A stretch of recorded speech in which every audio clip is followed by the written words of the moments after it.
The great Tao flows everywhere, both to the left and to the right. It loves and nourishes all things, but does not lord it over them. And when merits are accomplished, it lays no claim to them. The more, therefore, you relinquish power, trust others,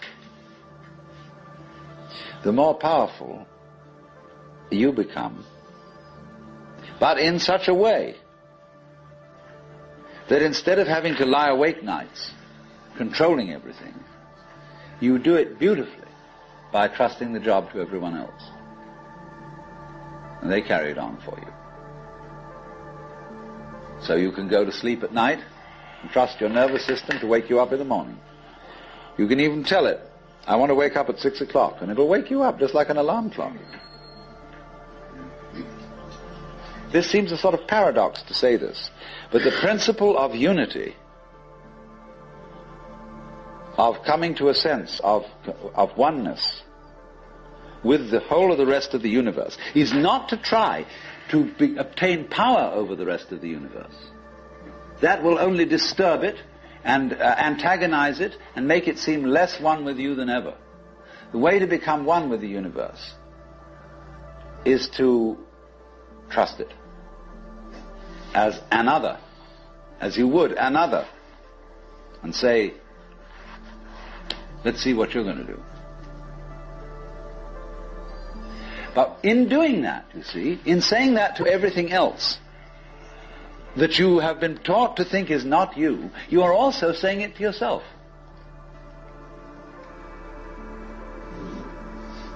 Because finally, as I pointed out, you do not know where your decisions come from. They pop up like hiccups. And when you make a decision, people have a great deal of anxiety about making decisions. There's this guy farmer, who ordered a help man come in, and found he was an extraordinarily efficient worker, because the first day he put him on sawing logs. And he sawed more logs than anybody had ever sawed. It was fantastic. But it was all done in one day. So the next day he put him on to mending fences. And there were all kinds of broken fences around the farm, and in one day he had the whole thing done. So he thought, what am I going to do with this guy? So he took him down into a basement and said, look, here are all the potatoes that have come in from this harvest. And I want you to sort them into 3 groups. Those that we sell, those that we use for seeding, and those that we throw away. So he left him at that. At the end of the day, the laborer came back and said, well, that's enough, mister. I quit. Oh, he said, you can't quit. I've never had such an excellent worker. I'll raise your salary. I'll do anything to keep you around here. I said, no. It's all right mending fences and chopping wood, but this potato business is decision after decision after decision after decision.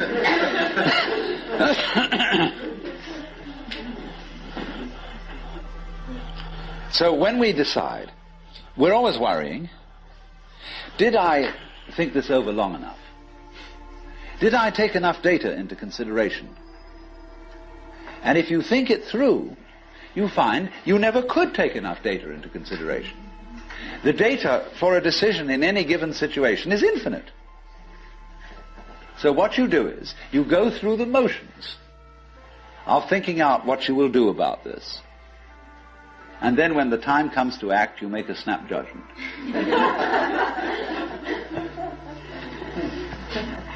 I mean, I'm speaking a little extremely, making some fun of it and so on, because after all, we do occasionally get the vague outlines of things and make a right decision on rational grounds. But we fortunately forget the variables that could have interfered with this coming out right. It's amazing how often it works. But warriors are people who think of all the variables beyond their control and what might happen. So then when you make a decision, and it works out all right, I think very little of it has much to do with your conscious intent and control.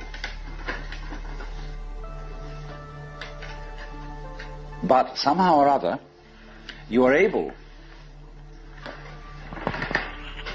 to decide and control things more harmoniously if you delegate authority.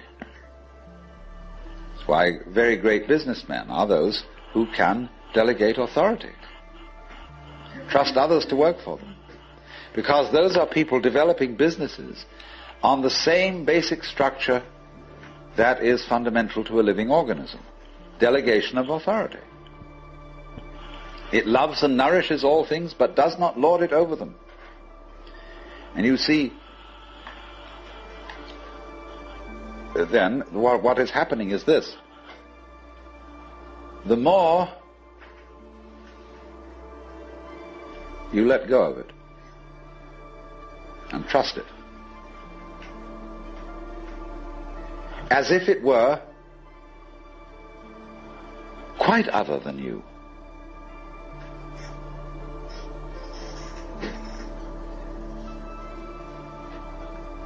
the more you realize the inseparable identity of self and other.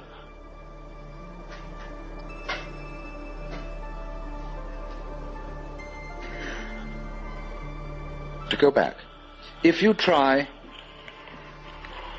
to find the identity of self and other by subjecting other to self, no go. If, on the other hand, you find it through giving self, that is control, over to other and trusting that, you may make a mistake. You may make a bad gamble. But in the long run, you're acting on a principle which has the backing of evolution. This is the way biological evolution goes on. Constant delegation of authority. That's why, obviously, the democracy is superior to the monarchy. It was de Tocqueville who said that democracy is always right, but for the wrong reasons. Because there is operating in a democracy the principle that Buckminster Fuller calls synergy. And synergy is the intelligence of a highly complex system, the nature of which is always unknown to the individual members.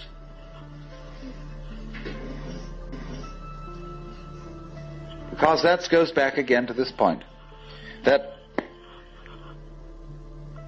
we're always entering a new environment. We don't ever know fully what the new environment is, because the only environments we know are the past ones. There is always then operating in the development of cellular life on any level a new way of organization, higher than any existing form, and we are not aware of it until after it's happened. If you ever saw, for example, the film Kon-Tiki, this man figured out a few things as to how to make a balsa wood raft to sail from South America to the Pacific Islands. But once he had set this in motion, he discovered that all sorts of unexpected factors cooperated with him. That when the wood got wet, it expanded so that the ties bit into it and held it completely secure. He had never expected that. And he found that as he sailed along, a flying fish would simply alight flat on the deck every morning for breakfast. That all kinds of natural factors, it was just, he had touched a key where he was flowing with the course of nature, and everything cooperated with him. Because he had touched the key. He had made the act of faith. And he was just picking up, in other words, a practice which had been hundreds and hundreds of years ago, had been followed by others who had worked it out by their great ecological awareness.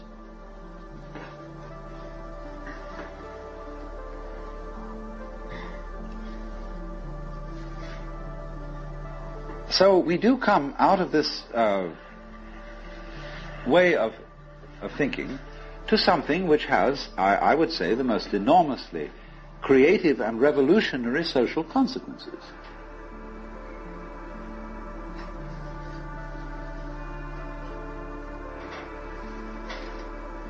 That it has become not virtuous, not self-sacrificing, and not anything like that. It has become the hardest practical politics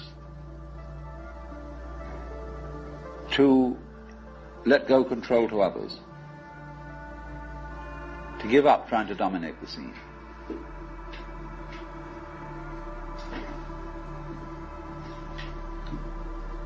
Also, in a parallel way, it has become at this time in our history very much hard practical politics.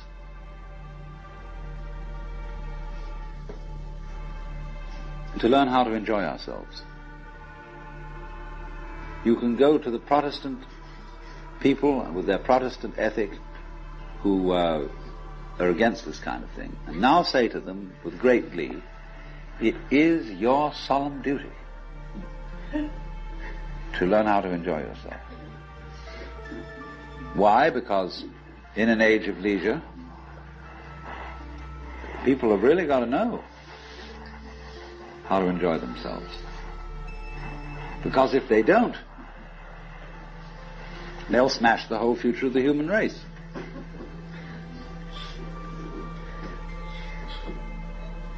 So a utopia has become not some sort of a dream, but an urgent necessity.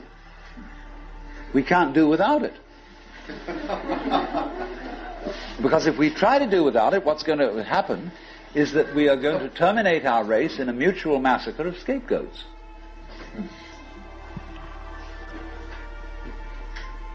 And so the present paranoia in the United States that is going on, where everybody is thinking up a new scapegoat and how great it will be to demolish them or get them out of power, all this kind of bickering and right and left politics has become irrelevant, because we now have the opportunity of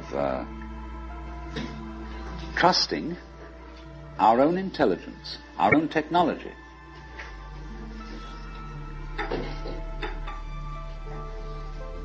to take the risk of doing what we want, which will work to the extent that we realize that what I want, basically, what I really want is what you want. And I don't know what you want. It surprised me.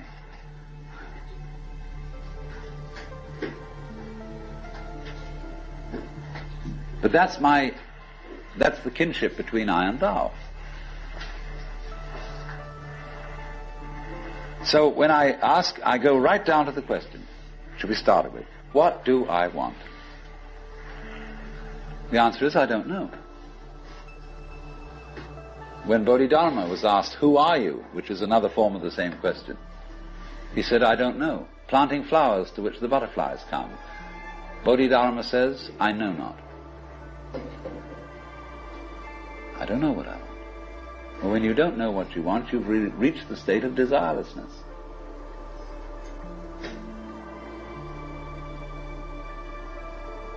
When you really don't know.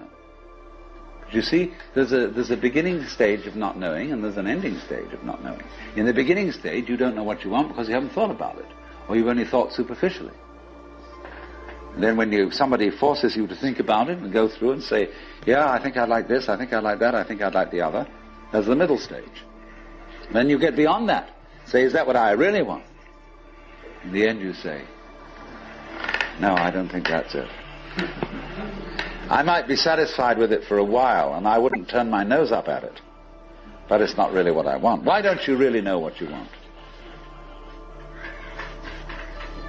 Two reasons that you don't really know what you want. Number one, you have it. Number two, You don't know yourself, because you never can. The Godhead is never an object of its own knowledge. Just as a knife doesn't cut itself, fire doesn't burn itself, light doesn't illumine itself. It's always an endless mystery to itself. I don't know. And this I don't know, uttered in the infinite interior of the spirit,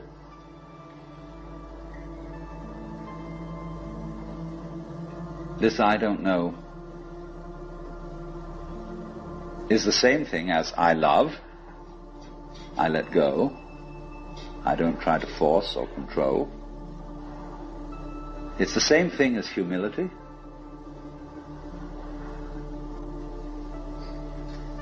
And so the Upanishads say, if you think that you understand Brahman, you do not understand, and you have yet to be instructed further. If you know that you do not understand, then you truly understand. For the Brahman is unknown to those who know it, and known to those who know it not.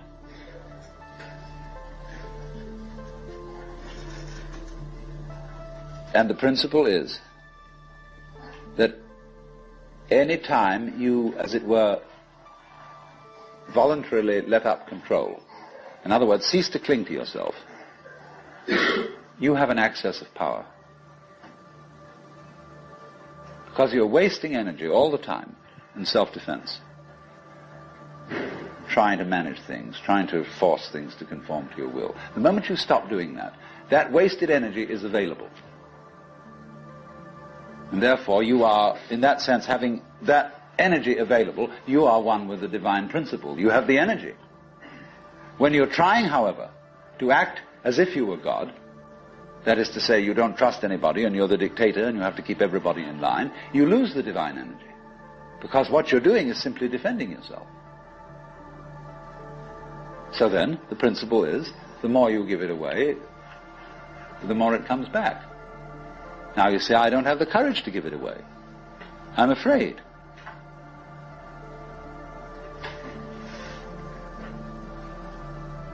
And you can only overcome that by realizing you better give it away, because there's no way of holding on to it.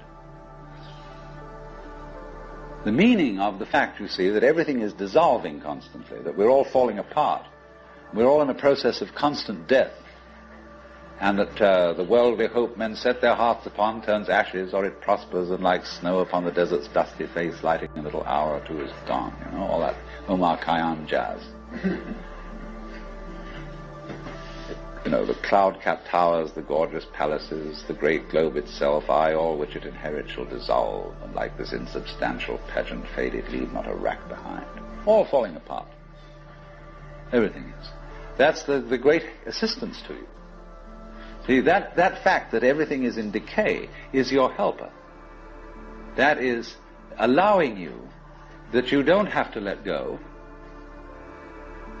because there's nothing to hold on to. It's achieved for you, in other words, by the process of nature.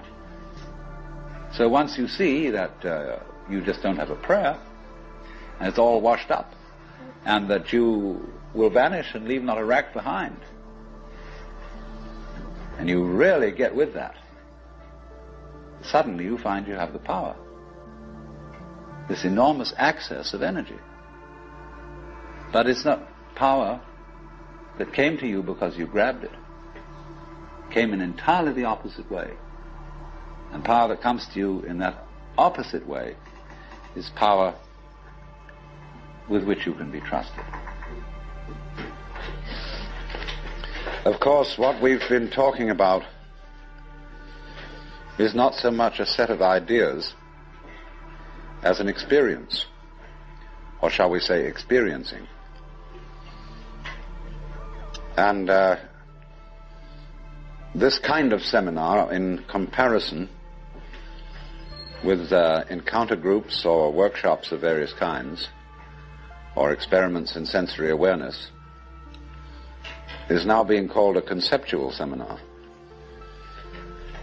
Although I'm not talking about concepts.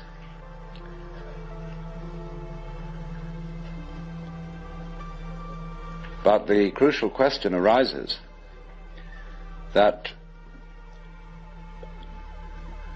an understanding, a real feeling understanding, of the polar relationship between the individual and the world is something that operates, as we say, in your bones, and isn't just a view that you hold or a belief that you hold. It's so curious that the emphasis of the Western tradition in religion is primarily upon right belief. Do you believe in the right dogmas and the right doctrines? And only secondarily upon right action. Because what you believe is, in Christianity at any rate, far more important than what you do. Because one is saved through faith, not by works. And early in its history, the Christian church rejected the movement in the church which had been known as Gnosticism, from the Greek gnosis, which means knowledge. And in a way, there were some sound reasons for doing so, because the Gnostics were what I would call anti-materialists. They divided human beings into three classes that were called, respectively, pneumatic, psychic, and hylic. The last one being H-Y-L-I-C, from the Greek hyli, or they would call it now ile, meaning wood. So the people were spiritual, psychological, and wooden. And that is to say, the wooden people were those most absorbed in materiality and most closely identified with their bodies. And Orthodox Christianity rejected this sort of distinction because of the perfectly correct idea that material existence is not inconsistent with spirituality. This is something which most Christians have forgotten. But they do believe, as the central principle of Christianity, in what's called the incarnation. That in the Jesus of Nazareth, Almighty God did in fact become material, become human. And by this process initiated a transformation of the cosmos. In the words of St. Athanasius, God became man that man might become God. And you don't hear that from the pulpit very often. The Christian church therefore emphasized pistis, or faith, as against gnosis, or knowledge. Because they said you can never know God. God could never become an object of knowledge. And in this funny roundabout way, the Christian theologians were saying exactly the same thing as the Hindus. Only the Hindus do call this knowledge of God through faith, they call it jnana, which is the same as the Greek word gnosis. But just to give you a little sidelight on how words get mixed up in their meanings, we now have a class of person called an agnostic. And an agnostic generally means a person who doesn't commit himself to any beliefs about the ultimate nature of things. He just says he doesn't know. But the original word, agnosia in Greek, meant a special kind of knowledge. It was called the dark knowledge of God. The knowledge of God in the cloud of unknowing, to use the title of a mystical treatise written by an anonymous 14th century English monk.